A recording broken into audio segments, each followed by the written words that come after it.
now tuned in to the Cold Hard Truth, Cayman's #1 hard-hitting live podcast show, where we feature some straightforward conversations on political, social, and celebrity news and all things happening in the Cayman Islands and around the world. This show was created to give the people a voice and a means of being involved and informed without any filters. Sometimes it gets crazy, but we always keep it real. We bring you the tea, piping hot, so grab your favorite beverage and join the conversation via WhatsApp at 324-1612. Email tips at CaymanMarlRoad.com. Now, here's your host, Sandy Hill, broadcasting live from the beautiful Cayman Islands.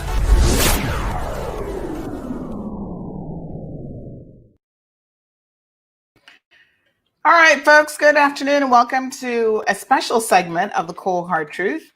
You guys know that I hardly ever do a segment on a Sunday. Sunday is the day for you guys to relax with your families, to, go to church, go to the beach, whatever it is that you enjoy doing on a Sunday. Normally, it has to be something that is really under my skin, that cannot wait until Monday for me to address. And here we are on this beautiful Sunday, October the 11th, me feeling that I need to address a few things that are happening in our local community.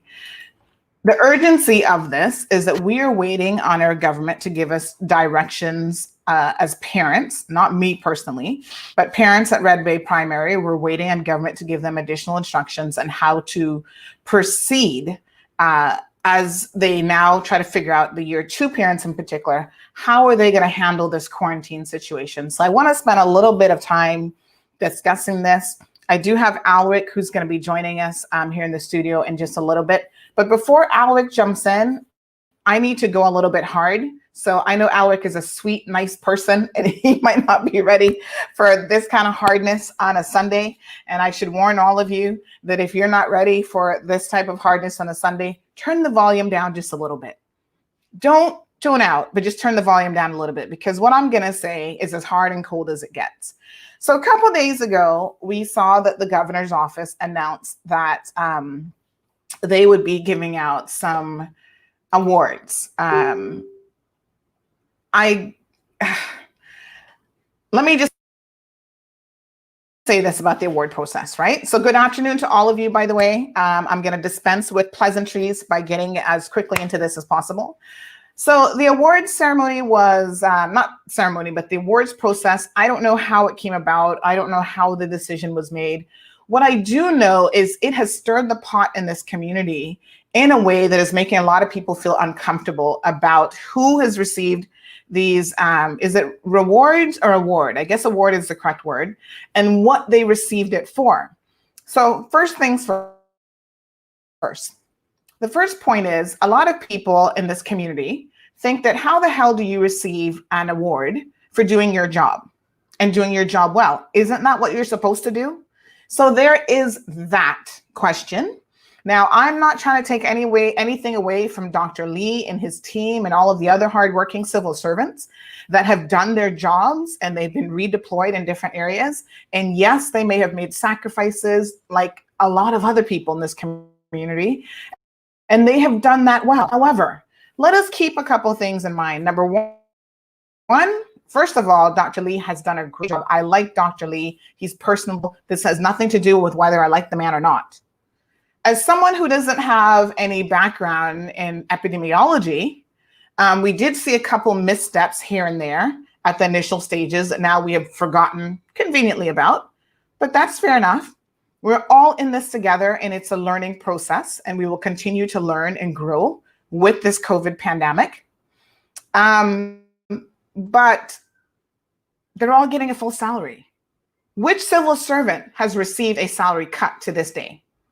And the civil servants, by and large, that have been recognized are at the top echelon of their field. So in other words, they're the ones who are making $5,000, $6,000, $7,000 plus per month. Someone actually put up a notification. David White from, what district does David represent again? Georgetown West, where he's of the opinion that the premier should be knighted. I was like, the premier should be knighted? Oh, what kind of funny stuff are we smoking these days? This must be the COVID special. Because what has the premier done? And again, I'm not picking on the premier. He has been under stress. His entire, cabinet, I guess, has been under stress. But they have done their job. They are making in excess of $13,000 per month. I'm sorry, but when you make that kind of money, you are CEO of an organization. You are the leader of a country. You are expected to handle the business of the country. And there are times that means that you are in crisis mode, just like the pandemic. And I want to know, where else in the world, outside of the Cayman Islands, have we seen people receiving awards for doing their jobs? Which other leaders have been given an OBE, MBE, pat on the back, we love you, a special hug, right?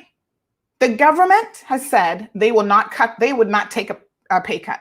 These are the elected officials, okay? So they would not take a pay cut in order to help us through what is going to be some financially difficult times for the coming year. Okay, so you're not going to take a pay cut, but I must sit back and think outside of that you have done such an amazing job.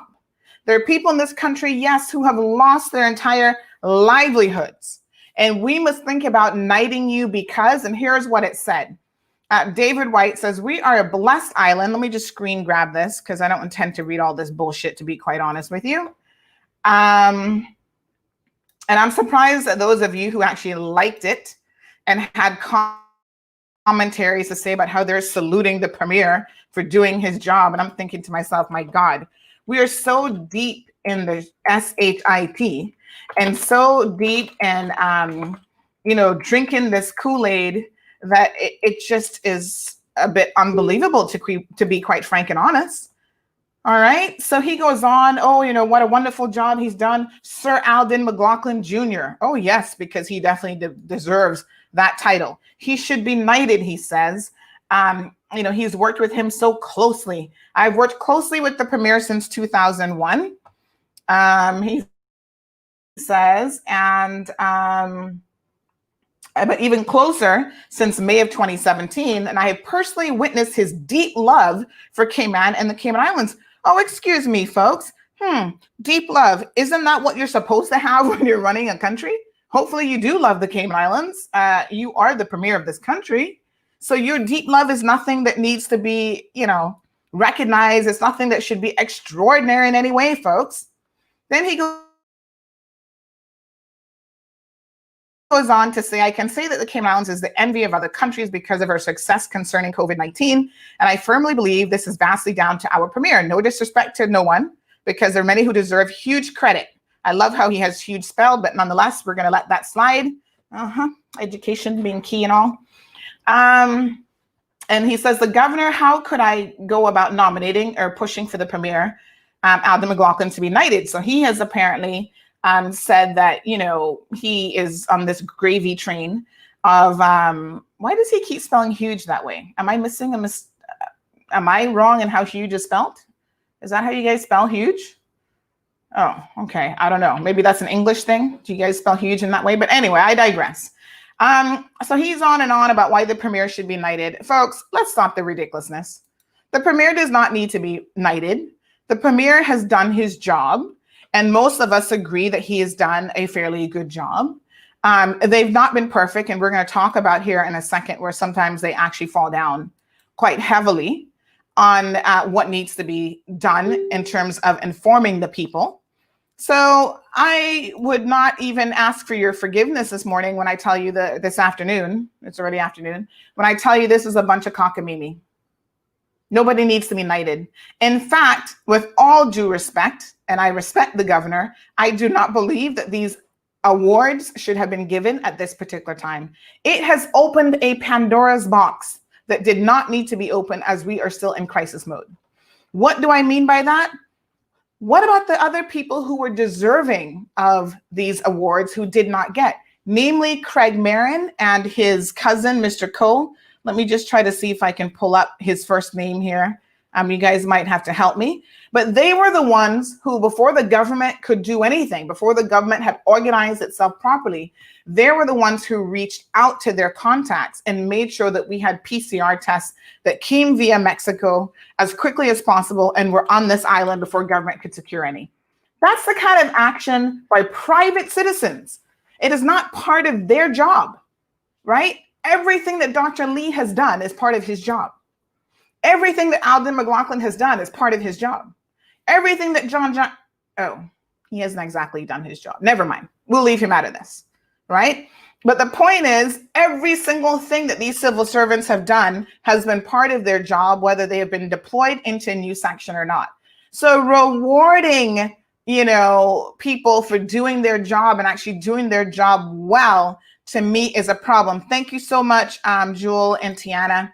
It's Vernie Coe. Vernie and Craig Marin are the ones, in my opinion, the only ones at this point who should be receiving any sort of accolades, because they have gone above and beyond the call of duty. It had nothing to do with them. They could have sat back like the rest of us and said, boy, I sure hope this government knows what the hell they're doing, and this government needs to figure it out. And so, you know what I'm saying? They're left off completely. And there are numerous posts now like, why didn't they get an award? I'm confused. And I am confused. And now, because the Pandora's box has been opened, well, it's not enough that the good doctor has received an OBE. Let's talk about the fact that our premier should be knighted. Listen, with all due respect, David White, you are drinking some seriously tainted Kool-Aid. The PPM Kool-Aid is what I call it. He does not need to be knighted. I'm sorry. No, he does not need to be knighted. Somebody else sent me something not too long ago to say, what about, hold on here, let me get the young lady's name so that I can make sure that I get this correct, who has gone above and beyond the call of duty, who has, in fact, so this was another post, Dr. Erica Simmons, another hero ignored. She was the only doctor who volunteered to process the COVID test kits, who put her life in danger every day, testing thousands of COVID tests. And this beautiful Caymanian doctor was not even given a mention. This is why sometimes you shouldn't get into the rewarding and awarding in this situation, right? There will be heroes that will emerge who haven't even presented themselves. So I don't think that this was the appropriate thing to do at this particular stage, to be quite honest. We have not won the battle against COVID-19. We are still in the trenches, folks, as we saw just this past week, which I'm going to start discussing here in a minute. So there is a lot more to be done. It is too early. And then I think, unfortunately, because some people were ignored in the process who should have been recognized, this is now having people feel a particular way. And like I said, I'm not here trying to take away anything from Dr. Lee and all of the other civil servants that were named in this and all of the other civil servants who have received these awards. What I'm saying is this has really put a feeling in the community of discord, which we really didn't need. And I know that the governor didn't intend to do that. He does his best to stay connected with the Cayman community. But this is where now it's probably helpful if they really had somebody on the ground whose ears were on the ground, a real Caymanian, who would know that this isn't going to sit well with a lot of people, right? And I don't know how he vetted this list, and I don't know who made these recommendations. But like I said, what I do know is that there are some key individuals that are actually, somebody said even Miss Hazel Brown. What has she ever done for Caymanians except put them down? And she's on the list for receiving an award. So someone who's tuned in right now is like, why the hell is she on there? She doesn't even stand up.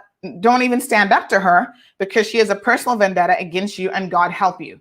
So, I think it's too early, and this should have just been left alone. And because it hasn't been, these are the kind of comments that I've been getting and the kind of sentiments that are out there.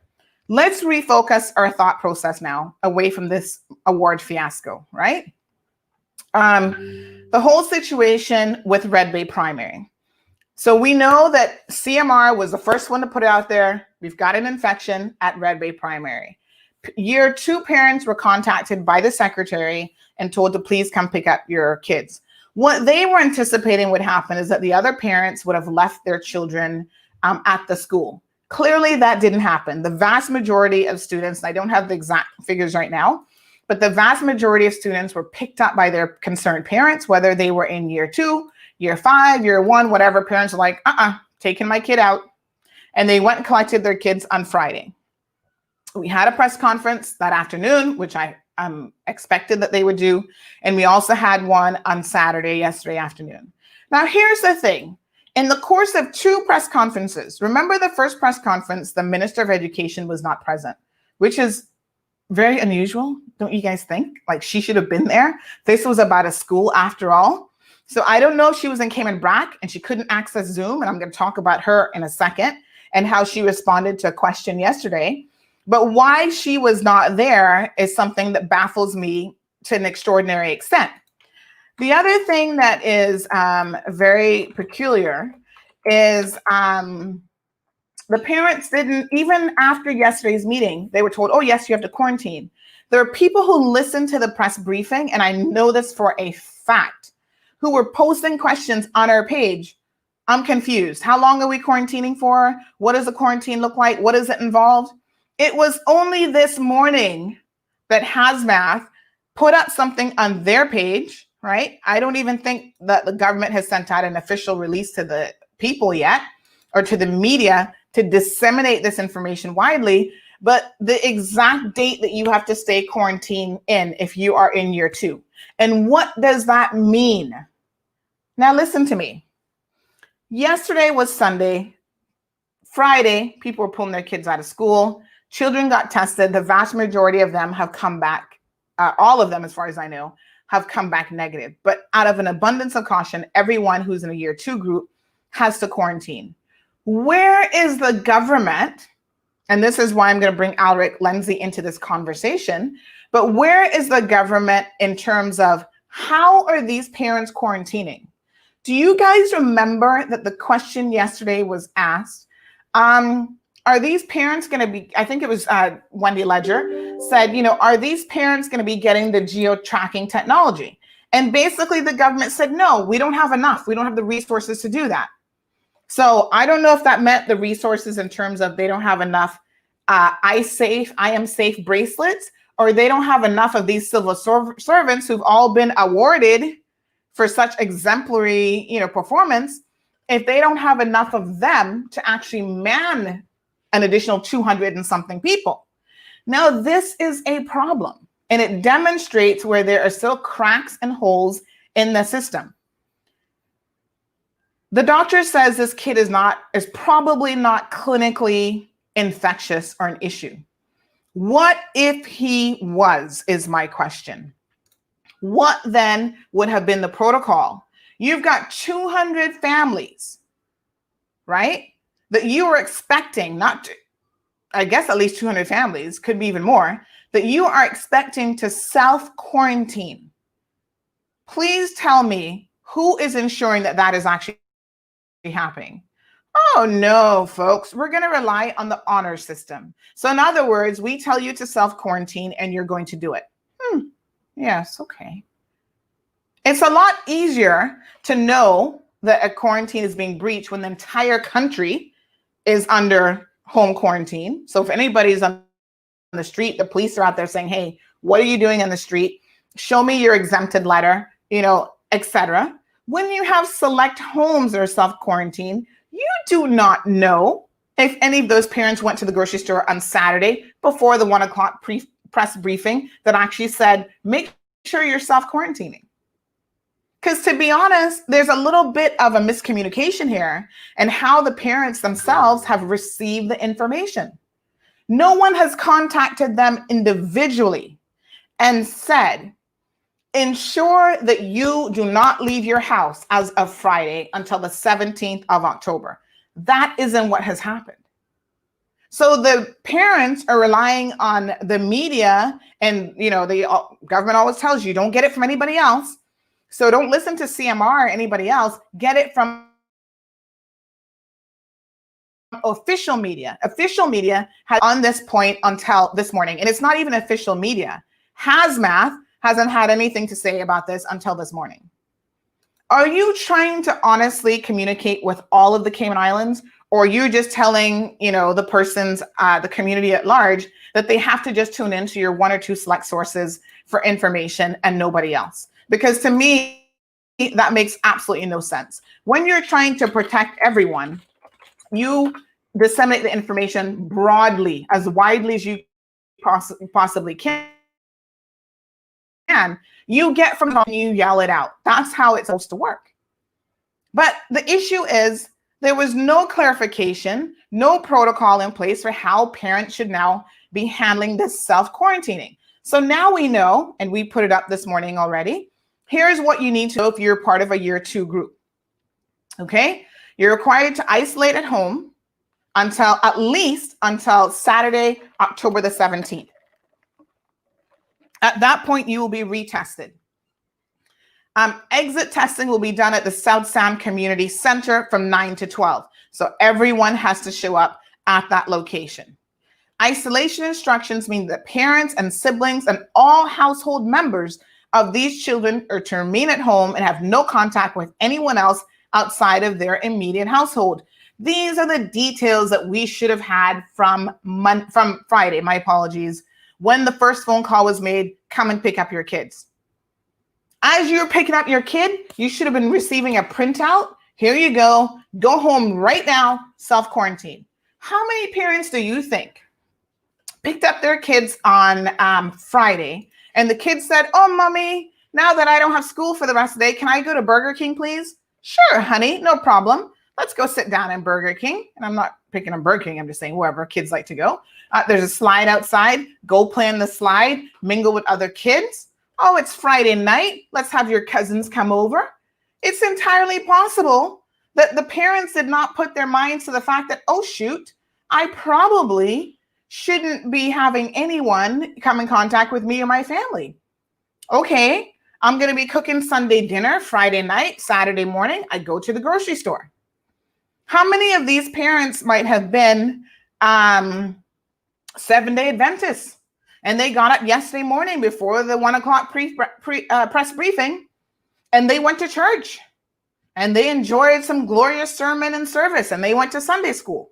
And then at 1 o'clock, all of a sudden you're hearing, oh, by the way, you're supposed to be self-isolating at home. But none of the details on how you're to do that are given. Now we talk about, oh, if you're in a single dwelling home, yes, the kids can play in your yard, but not with anyone outside of your household. If you live in an apartment complex, here's what you got to do. Listen, the protocols are supposed to be set and in place from day one. The school system, the good minister has claimed that these systems are there and they're deployed and they're activated, and everyone has done an outstanding job, an exemplary job. My question is, why do the parents not have this information until several days after the fact? So stick a pin. Poor Alric, my apologies. I know that Alric has somewhere to go. He's got a family obligation, but I want him to hang in there with me. So someone else has said, and this is a very interesting point. Hi, Miss Sandra. This was earlier today. My daughter told me that there's never hand sanitizer or soap in the bathrooms at the school. We're rewarding people who are in charge of all of this. Also, the hand sanitizers by the wall outside of the school, the after school is always empty. But everyone's doing a great job. Why the principal never showed up and spoke to the parents? I don't remember the last time I saw her. Fear of parents? I don't know. Then they said there was something that was finally posted by Red Bay Primary that says, fear parents. I think they meant to say dear parents. Just a little typo. These things happen. Please see information below guidance and returning to school and information for students and parents in isolation. So that was dated yesterday. And I guess that was posted on, let me see, their Facebook page. I'll tell you when that was here in a second. So a parent sent that screenshot. They said the nurse said that they found out the night before. The premier said they found out the same day. So this is in terms of when the child actually tested positive, right? And then this person says, maybe my English is too terrible and I'm getting all this shit wrong, but I don't think so. People are legit confused. And then some nurse apparently said if anyone videos or records them, they will take legal action. I don't even know what that's about. That's just ridiculousness. But just today, parents have now received a letter. Says letter for parents, RBPS. And that was just sent out today. Dated yesterday. And this goes into details a little bit more that members of the 3 year 2 classes at Red Bay Primary, blah, blah, blah, will be isolating. And then they talked about these classroom bubbles and how they immediately activated a series of planned responses from our continuity of operations plan for school. They love these big words, love to say a whole lot of nothing, in my opinion, because even in this letter that is signed by the acting chief officer, Lynette Monteith, that has gone out to parents today from Red Bay Primary, this doesn't have the level of detailed information about how you're to quarantine. Why is this important? Let us look at a situation here, right? Andre Espute and his wife are Caymanian business owners, and they own several local businesses. They discovered yesterday that, oh my goodness, so we're not supposed to be going out of our house. We're now quarantined with all of our kids. So all of the children now have to, in theory, miss school. It's not just Red Bay Primary. So remember, if you have a kid at Red Bay Primary, it might be the case that you've got other children. So I know that they have a son that goes to John Gray. What's the situation with that child now missing school? They said, oh, don't worry about it. School this week is only Monday through Thursday. And then we go into midterm break. But what is this child going to do Monday through Thursday? We haven't heard. That's the problem. So no one has said John Gray students who have to miss school now because they have siblings who fall into this Red Bay category, this is how they're going to be handled. None of the parents have been contacted as of yet, and tomorrow is Monday. So we're back in school tomorrow. None of them have received any information about the Zoom classes, the plan for the 4 days, nothing. And that goes for all of the other schools. So yesterday they were talking about, oh, the Red Bay Primary kids would get Zoom lessons. What about everybody else? What about all the other schools? Siblings that live in the same household also now have to self-quarantine. And just out of curiosity, who is checking the list? So say, for example, Andre and his wife were the type of people who don't follow the law, which I know that they're not. What if they said to their teenage son, you know what, you go to school on Monday. And he shows up tomorrow morning at John Gray High School. Anybody has a list of the households that should be quarantining and where their siblings actually go to school? So that if this little young man showed up to school tomorrow, they'd be like, oh, no, son, you can't even come in the gates. How is all that being done or handled? There's a lot of gaps in this, if you know what I mean. And it makes me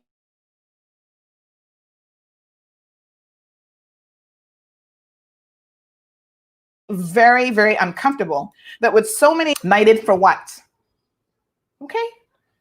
The Minister of Education, she was there yesterday. I applauded her. She was wearing a mask. Good for her.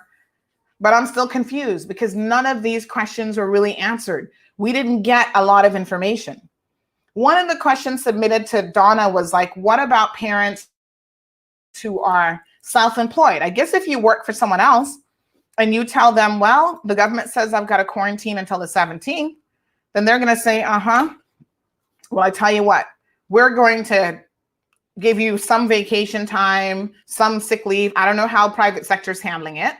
Because again, government hasn't mandated how any of this should be done. So it's entirely up to the companies and the organizations. But if you are self-employed, you know what the minister said to you yesterday? What's the problem? Figure it out. If you're self-employed, we know that companies can be ran, remotely. You could be in the US running a business that is in the Cayman Islands. That level of insensitivity and ignorance really makes me concerned about this government because we have seen it in their past administration rear its ugly head before. There are companies with people who are self-employed that their business can't be run online. It depends on the nature of their business. And so this family, for example, realized that they don't even have groceries because Saturday might have been their day, Saturday night, to go out and grocery shop. And they, I think, 3 kids in their household and 2 adults. So maybe they do a grocery run twice per week. What the heck are they going to do?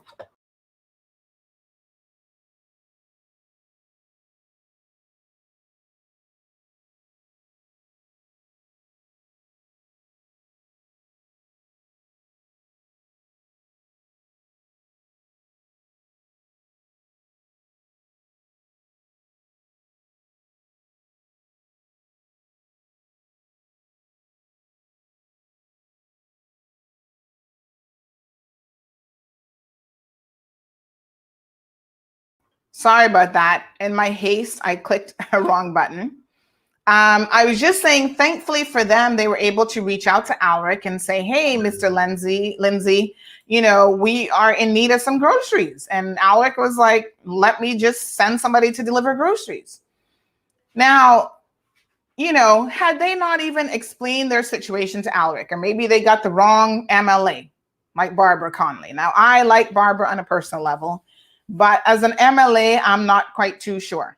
Barbara shows up to a lot of functions, and I do applaud her immensely for that. But what she did in this situation made no sense to me. Barbara actually had vouchers, food vouchers, delivered to the family's house. What are they going to do with food vouchers if they're on lockdown and they can't leave? The point is, no one has made any arrangements for these families. So you know how the government has said that travel time, which is now Travel Cayman, is checking in every couple hours on the expats mostly who come into our country who are wearing these bracelets. They're calling them, do you need anything? Da-da-da. Why isn't that same team calling all of the parents at Red Bay Primary and saying, do you require anything? Do you need anything? And in fact, we understand that the only reason why that press statement, or that's not, hasn't even been sent out to press, but that statement about how to quarantine properly was done because another MLA, Kenneth Bryan, contacted the government and said, the parents are confused. They're calling me saying that they don't have any instructions. What's the procedure? What's the process? Who is going to be assisting them? Now, I'm not going to make this a Caymanian versus an expat conversation, but I would be blind if I do not point out the obvious. 99.99% of the kids in a government school are 100% Caymanian. I mean, Caymanian born, Caymanian parents, voters in this country. And they're the ones who don't even get the courtesy of a system, a proper system set up where we're going to be calling you and checking in on you and making sure that you have everything that you need. The self-employed are told to figure it out, run your companies online.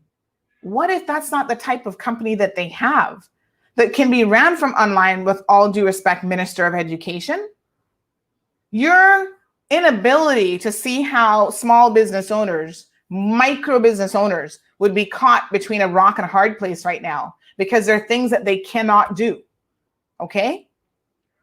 A lot of these people offer services and they actually have to go and collect payments in order to have money in the bank so that they can pay their bills. And for the next week, none of that will get done. Where's the money coming from? Out of thin air? I'm curious. Alric Lindsay, my apologies for making you wait, but I had to get a few things off my chest this morning. And is it all off your chest now? Listen, my chest is big. I'm the first to admit it. And there was a lot on there today.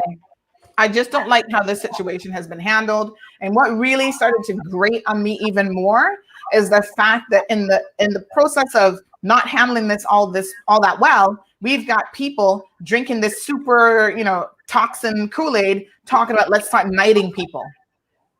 Good afternoon, my dear sir. Well, good afternoon. And first of all, I just want to give my thanks to Dr. Erica Simmons and Mrs. Oldie and Craig Marion, who's an Olympian. Craig Marion, not a regular guy, he's actually an Olympian. And of course, all the frontline persons and the charity, Mr. Vernico and his family, for the effortless contribution that they gave to the country, doing something that the country couldn't achieve on its own. So I just want to thank all those people. All of you have an OBE from me if I could give it to you. Very grateful for what all of those persons did. So one of the things, I made a few notes while you were talking. So one of the things I would say is, some of the people that might be positive, with COVID-19, or suspected, or their close contacts, they may be able to self-isolate or self-quarantine with some of the basic items, with their hand sanitizer and gloves and thermometers, etc. But for people who have to self-quarantine immediately, or for some other people without notice, self-isolation or self-quarantine will be a big hardship, and it may be impossible to do without additional assistance. So when I was thinking about the additional assistance, so I just made some notes. I think we're going to need a situation where there is a sort of a self-quarantine package, basically a sort of social support services for people who have to go into self-quarantine. So I know the government has probably issued some stuff and published some stuff on the websites. But my idea of the social sort of support services package, one is, basic support like food, household supplies, laundry, pharmacy, garbage removal services, internet access is going to also be important for those kids who have to continue their lessons from home. On the mental health side, perhaps provision of telemedicine, access to a competent pool of service providers who will always be on call for those who have to self-quarantine and who are at home, and also for people who don't have a primary health care provider. We should also consider transportation for healthcare, for medical purposes, for these persons, just in case something should happen during their self-quarantine or self-isolation. The other thing we need to consider is, health insurance. Do the people that are doing the self-quarantine or self-isolation, do they have insurance? So another thing to think about is health insurance assistance, mental health treatment services, substance abuse and misuse services, child care, adult care services support. We also have people with disabilities and special needs. So we need to think about those people as well. What happens if, we have someone returning to Cayman with a disability or special needs, and then they have to do sort of a self-quarantine or self-isolation. How do we cater to their additional needs? And the other item you mentioned about, in particular, Andre is a good example, because Andre is an entrepreneur, and his wife is an entrepreneur, as I understand it. So this is very important, because we have to consider how can we provide economic support to recover income lost during the self-isolation, self-quarantine period. For all the people who are working with their employers, their employers may have to consider that as well.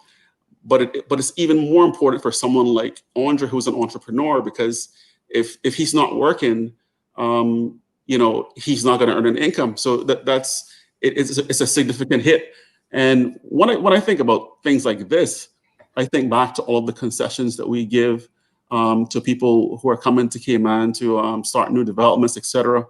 I just wondered, what if we had collected all those concessions? We might have had something left in reserves to help someone like Andre, who's an entrepreneur, so he would have access to a reserve in an emergency like this, being told last minute that he had to self-isolate.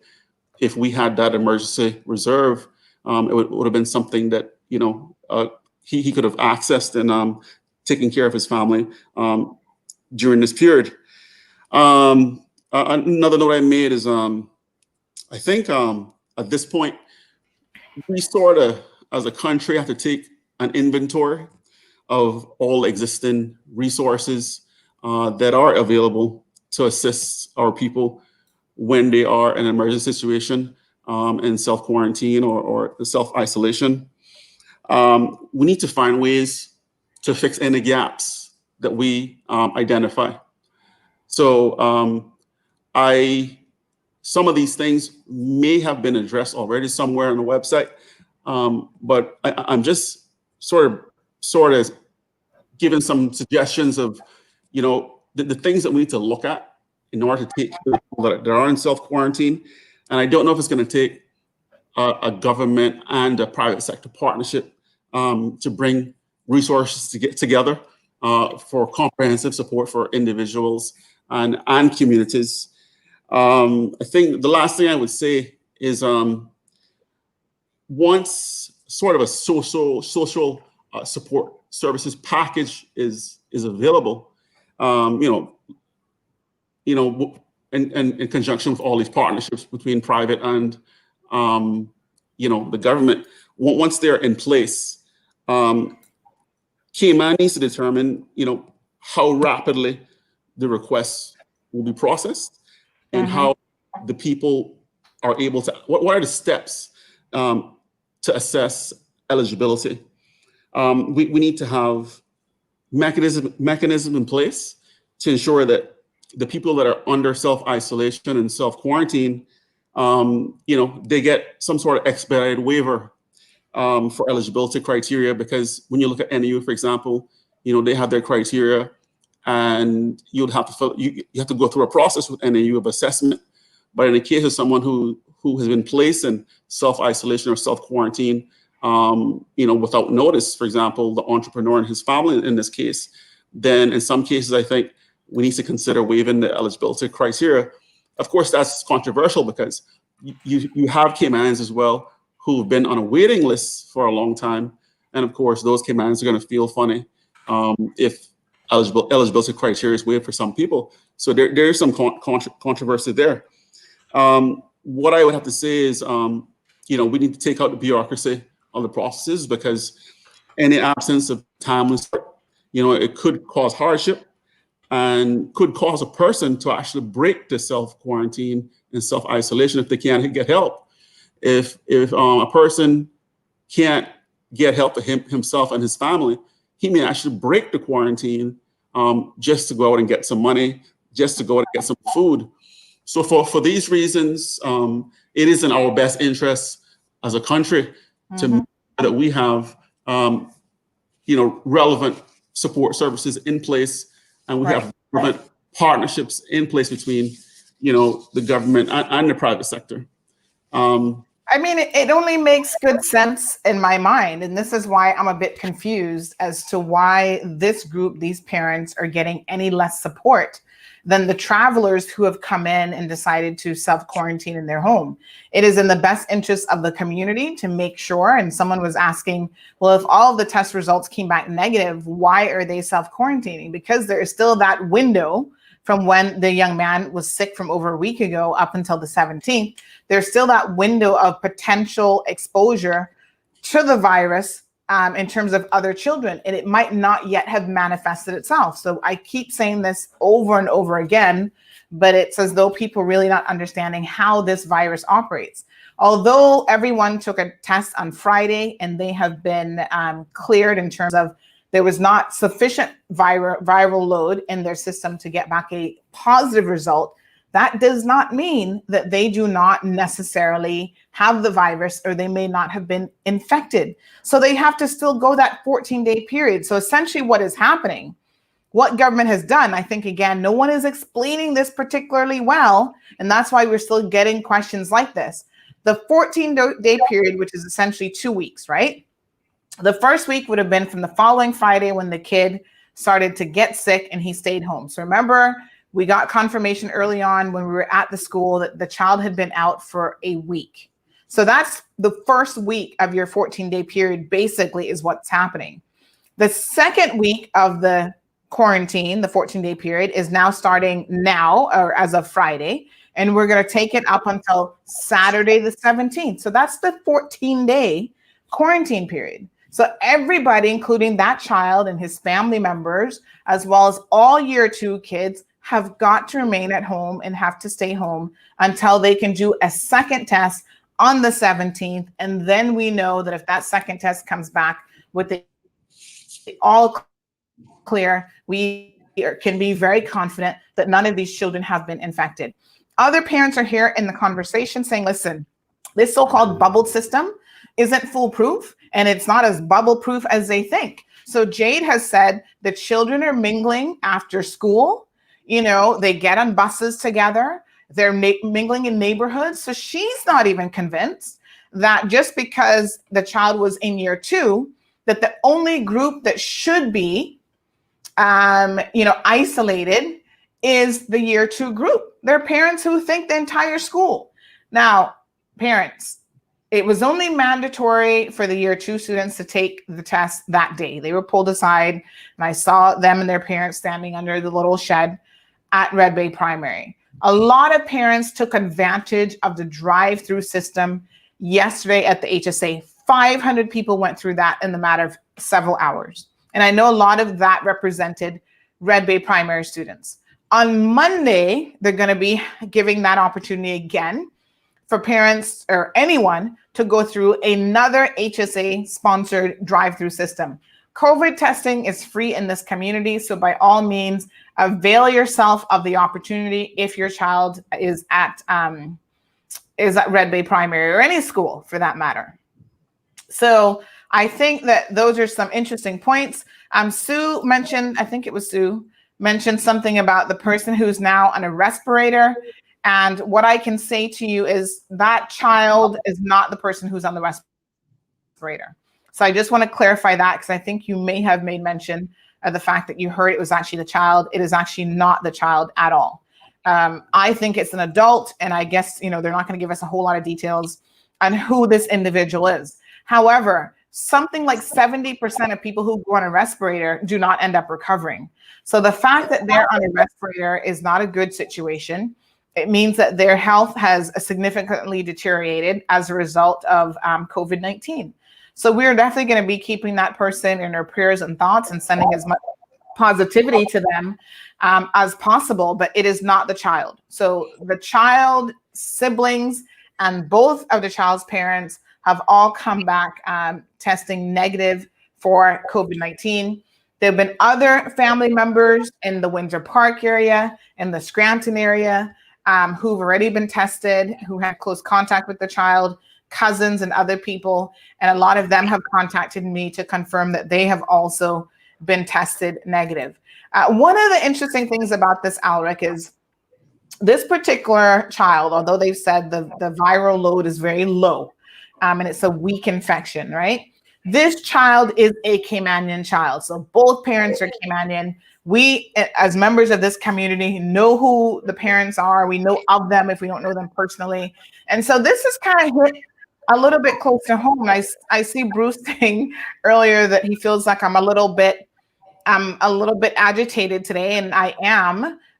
Passionate is the word I would use, because these are not just travelers who are coming in that we're expecting, that yes, we're going to have travelers coming in who are going to test positive.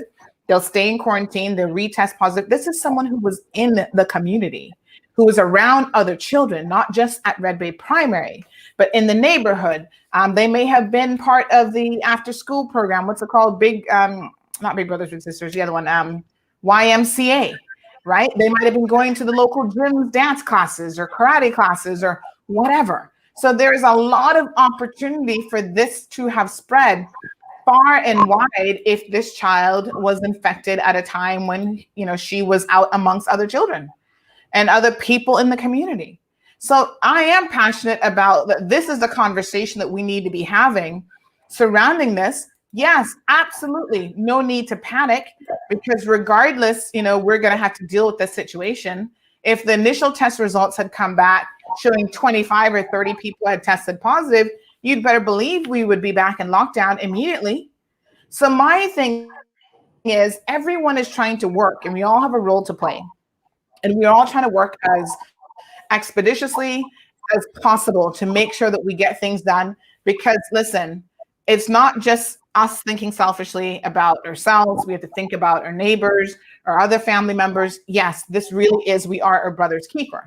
And in the midst of this kind of conversation, when the government at times seems to drop the ball, and our job is to keep them accountable and to ask these questions on behalf of the people, I'm being sent stuff on social media talking about knighting the premier, which I think is complete cockamamie. So yes, if I'm a bit more, passionate than usual on this topic, you have to understand where I'm coming from, because I feel like the conversation right now shouldn't be about awards or knighting anybody. And even though, the governor in all good faith did that and went in that direction with some people, there were still critical and key people who were left out. And that's why I'm saying that I've got some real issues here. Cameron, thank you so much for your comments. Thank you, Leroy, and all of you who are participating. So listen, Alec, someone has commented, and I don't know if you saw this comment. This is Dexter Ebanks.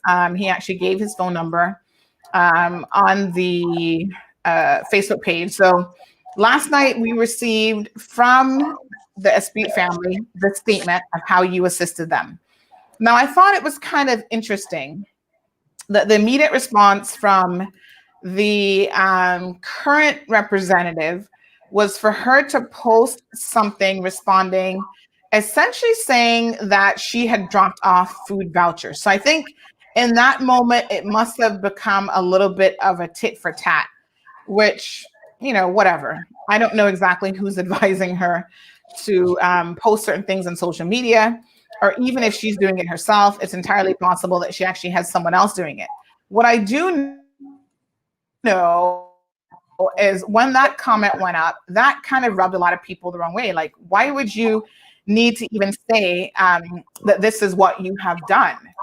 And it was only in response to the fact that the Esprit family actually made the statement. So Alec, I want to hear from you, and I need to clarify from you because, of course, people have all sorts of comments to make. So the gist of what Mr. Dexter was saying is he doesn't think that every time you do something in the community, you need to tell anybody about it. I personally feel that, listen, it doesn't make a difference to me if you're running for political office. Obviously, you have made a declaration that you are. So that changes the dynamic slightly in terms of, people want to know you're running for political office. They want to know your history. They want to know who your father, who your mama is, what you've done. People want a track record of a lot of different things, including community service. And I must say, when it comes to community service, I don't even know where you find the time of day to do the things that you do, but you do a lot of community service. And some of that has been highlighted in the media. So his thing is, well, why do we know every single thing that we're doing? Well, first of all, I know for a fact that we don't know everything that you're doing. And this I know for a fact. But when someone says that to you, what are your thoughts? I mean, obviously you have a page up. The interesting thing about Dexter's comments, which I think are a bit not balanced, right? Because when the government does something, do we not know every time they do something? We know it because it's coming through GIS as a press statement. So every time they're cutting a ribbon or they're attending a function or whatever, of course we know about it. Because the government has an entire government agency between CIG TV and the GIS sending out press releases on their behalf. Let me just stick a pin with this comment with Dexter. It's like when apparently the premier has a farm. I don't know anything about this, but other people have brought it to my attention, and they have said, why is it that there was some CIG TV story about small farmers in the Cayman Islands? And this one actually highlighted the premier and his farm. And, when he retires from politics, whenever that's going to be, apparently he's going to become a farmer. And he's got some huge farm and I don't know, north side, east end, whatever. And they highlighted him. And someone said to me, of all the people to highlight, there have been people like Mr. Franklin, who's been farming for forever. You know, there've been so many other people farming, Caymanian farmers. Why were we highlighting the premier? So when Dexter makes a comment like this, I'm like, why are you having an issue with Alric being highlighted? And in this case, he was being highlighted by the recipients of his generosity, not self-promoting himself. But the real question is, what's the problem here? We all see all of the candidates post up if they're doing donations of school bags or if they're doing, you know, community work or whatever. But just Alec, in your own mind, what do you think when someone like Mr. Dexter makes that kind of comment? I think the comment is fine. You know, for one, when you enter into the political arena, you are going to have a lot of comments. And so I welcome all the comments, because I think that sometimes the comments that you receive can help you to build, can help you to grow and be better. The other thing I would say is that, you know, under the Constitution, we have a freedom of expression. So, you know, I'm with Mr. Dexter for freely expressing his mind and saying what his opinion is. I think that's great, because that right is under the Constitution. So one of the things I would say is sometimes, so in this particular case, Mr. Andre had actually posted something. So it wasn't me actually posting it. You know, I could share it. I mean, you know, but one of the things is the reason that some people post and some people don't is because there are people who don't like publicity and want to live a private life. And they feel that if they do post what they're doing, what's going to happen is other people are going to approach them. And so that may cause hardship for them as well. And that may cause them to lose their own privacy. So that's why some people don't post. Now, the people that do post, they're doing it. The interesting thing is, sorry, Alec, I was just going to say, you know, I think that once you have declared yourself as because now you're a public figure, I guess whether you want to be or not, you have to be accessible and reachable by people. People have to know how to get in contact with you, which obviously they do. And part of that also is the fact that people need to know that, you know what, if I need help in a crunch, in an emergency situation like this, yes, Alec might be one of the people that I can reach out to. Now, obviously, we do not want to inundate Alec and think that he's the only person that's available for any assistance. But in the words of the Espute family, you know, they made contact with him. Alec, funny enough, was actually at another nonprofit function, which he's told no one about. And I'm going to take this moment to just toot Alec's horn. Yesterday, Alec did a beach cleanup. He did one again this morning. He also did a fundraiser, squash fundraising tournament yesterday. I forget what else you were up to, but I feel like there was something in the mid-afternoon that you were also doing, Alec. So his entire day, I mean, Mr. Dexter, I get what you're saying. I help people all the time as well. But his entire day, both yesterday and today, up until this point, has been spent assisting in doing community work. It's almost become a full-time job. And that is the difference, with all due respect, Mr. Dexter, versus perhaps what you do and perhaps what I do versus what Alec is actually doing. Alec is simply proving that he's up to the task of going about the people's business. And the people on May 26th of 2021 will have to make a decision on how important that is to them. I mean, it's all about public service. And once you start to do public service, that's what your life sort of becomes. And sometimes you have to balance it, because, you know, there are times where, like, I'm so tired, you know, I just fall asleep, you know. So there are times when you don't even notice it. You know, you don't have the energy. And so you sometimes have to take a step back and realize that self-care and your family is important. You know, I normally do video calls with my daughter, for example, and I haven't spoken to my daughter in a while, you know, because the minute I get up, it's, you know, always on the go doing something. And by the time I get home, it's late and I'm tired and I just fall. So at the same time, I do have a responsibility to make sure I make time for my family as well. And, you know, being so busy in the past couple of weeks, I have actually, you know, neglected that family time. And, you know, that's a choice, because I was thinking about public service and serving the community. But it's something that now I have to get control of, because that neglect of the family time should be my number one priority. And that's I have to get back to that now and learn to create a balance, and make sure I'm there for my daughter as well. Certainly it's to be there for the public and everyone else, but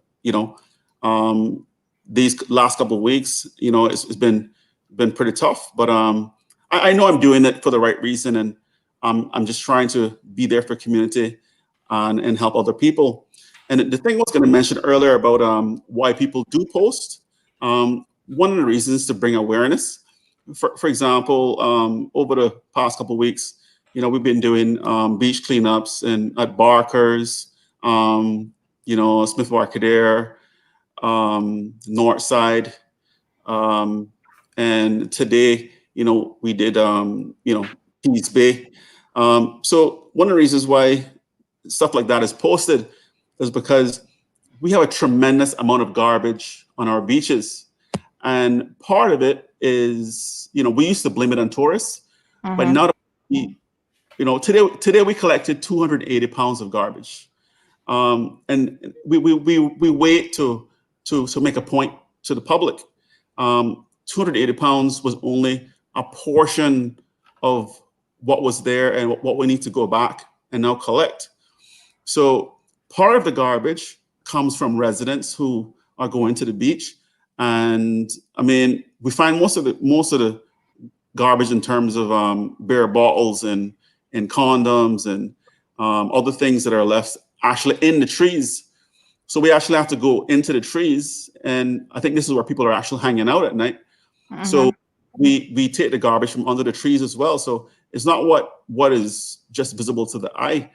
So one thing is, we sort of have a collective responsibility and an individual responsibility to, if we say we love Cayman. So, if you go to the beach next time, either take your own bag or just place, the garbage in the bin.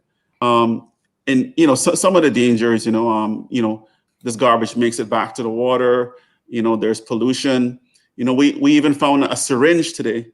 We don't know how a syringe washed up here in Cayman, but so one part of it is bringing some awareness, some attention to the voluntary littering that's in Cayman, and to remind everyone that there is a litter law, and the fine is $500 and 6 months imprisonment.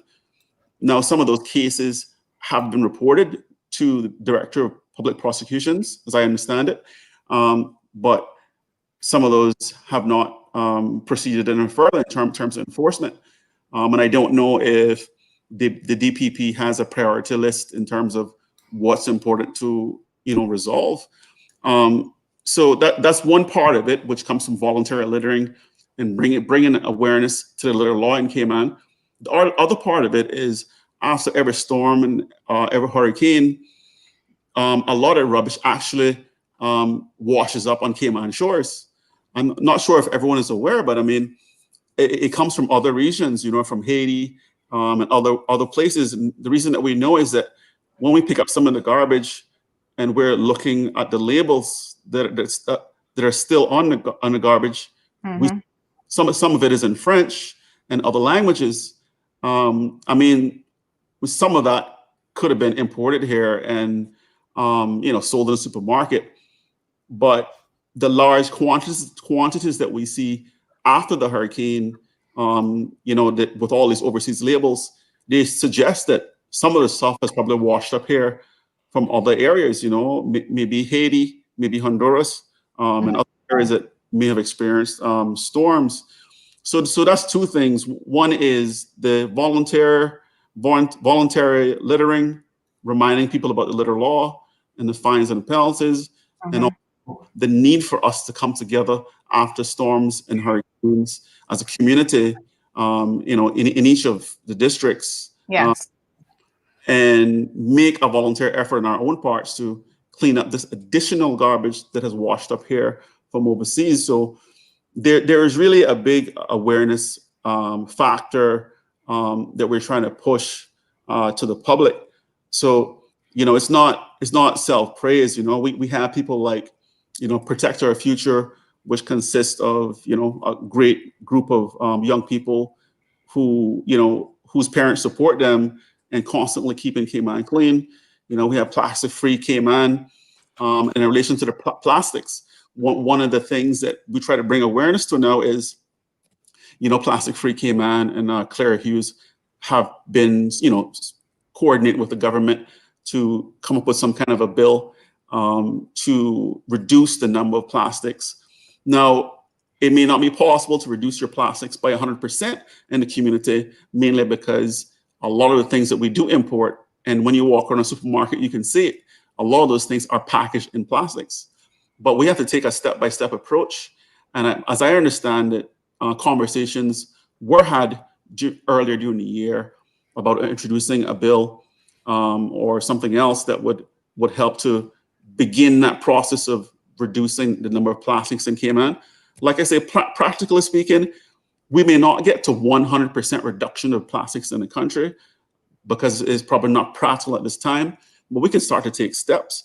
One of the dangers of these plastics is that when you see them wash up on the shore, we see that some of these plastics don't really break down the way other things might break down. So what we find is that these end up being eaten by fish, being swallowed by turtles. We also find that with other garbage that we find in the ocean, that could actually trap animals like turtles, and they could actually die from this interaction with the garbage in the ocean. So when people like Plastic Free Cayman and Protect Our Future and other organizations and individuals involved in those organizations, post things like this, it's really to bring awareness for the most part, and it's to encourage other people to get involved in the process. Thank you very much, Albert, for that. Now, I know you've got a family commitment that we've already made you late to, so we're going to let you go. We will have other opportunities in the future to have those discussions. I've also got family stuff that I got to do today. It is Sunday after all. So I, again, wish to thank you for coming on very, very last minute. I just want to address a couple of things. So Ramelia says that this child doesn't have COVID. This child simply had a simple flu. The child's getting over simple flu. Ramelia, with all due respect, we are going to go with the medical experts on this. The Dr. Lee has explained in very clear language, as far as I can see, exactly why this child is testing positive for COVID-19. He has also explained the nature of this virus and how there are other types of, COVID viruses that exist in the spectrum of viruses, and how one comes to the conclusion if someone has this COVID virus or not. So I think that at the end of the day, although it is a weak case, which means that the child is just at the tail end of it, so there's not much of a viral load there, we have to accept that this is a positive, and a positive is a positive. Now, Romelia, I mean, those of us who are in the community obviously know that you're connected to the child, so your comments are not really without some degree of impartiality, if you will. In addition to that, you've made a comment about MLAs wanting to do stuff for exposure and for clout. Well, Romelia, let me be quite frank, and Alec, I'm going to remove you so that you can be on your way. But thank you again so much for coming on, and we'll speak to you again soon. Romelia, with all due respect, I see Alva has, put in a point here about plastics and pollution here in the Cayman Islands. If the politicians don't, or the political candidates don't let you know what it is that they're doing, who's going to do it? You missed the whole point that I'm making, right? Is when government does it, once you're elected and you're part of the government, you're not on the backbench, you have an entire team that are writing every single time you do something. They're booking you to, go on government talk shows, to go on CIG TV. They're pushing your agenda directly for you. An elected person has that benefit who's part of the government. Everyone else doesn't have that. So they have to either hire a PR person or do some sort of self-promotion themselves. One of the first things you want to know when someone is running for public office is, what has this person ever done? How have they been of use to the community? So, for example, we have Gina Williams, who just declared for Savannah. All of you were asking your comments, who is she? What has she done? We've never heard of her in the District of Savannah. doing anything before. So when Gina or any other candidate has come out there and say, okay, this is my track record, these are the things that I get involved in. You know, Alaric has been very much involved in feeding people, for example. That's one of his passionate things, is making sure that people have a hot meal. You know, he's helped out kids with making sure they have school supplies and backpacks, and they get donations for those types of things. He's obviously very passionate about the environment, and he works closely with the Plastic Free Cayman group doing beach cleanups. So if he doesn't tell you these things, I'm just curious to know, Ramelia, and other people who kind of have this way of thinking, if those candidates don't tell you about those things, right? If you're not part of Plastic Free Cayman, how are you going to know that Alaric was up at the crack of dawn yesterday morning and this morning out there collecting and picking up debris all over the Cayman Islands? Not just in his district, but, and I'm going to show you a bag of garbage here because it looks like you guys don't understand how incredibly nasty the people of the Cayman Islands have become. And Alaric has rightfully said ashore from other locations, but I've seen tons of bags of garbage here. I see boats, like derelict boats, derelict vehicles. You know, this is what we're doing to our country. And there's tons of MLAs who are elected right now collecting a salary on the backside of the people of the Cayman Islands who will not get up and pick up a single piece of this plastic that is, it's so incredibly disgusting, but it's also choking our environment. So I want to know, if they don't tell you that, you know, they're doing these things and they're involved and they're actually trying to get messages out there about how we need to clean our act up, who else is going to do it? You know, this isn't really about trying to toot your own horn. This is about highlighting issues that should be important to the community. And if you are passionate about this and you're involved in these issues, then wouldn't you think that this is something that is important to do and important to highlight? Look at this disgusting garbage. Look at this. And yet we have MLAs who sit down every day collecting $13,000 per month, and they don't give a damn about the environment, and they're not out there doing any of this stuff. So that's my question to you guys. You know, who else was out there collecting garbage this morning? Who was doing it? Anyway, folks, listen, like I said, it's Sunday. I've got lots to do today, family-wise. So I thank you guys so much for tuning in. We'll be back in the morning. Don't forget, we've got part 2 of When Divorce Goes Wrong.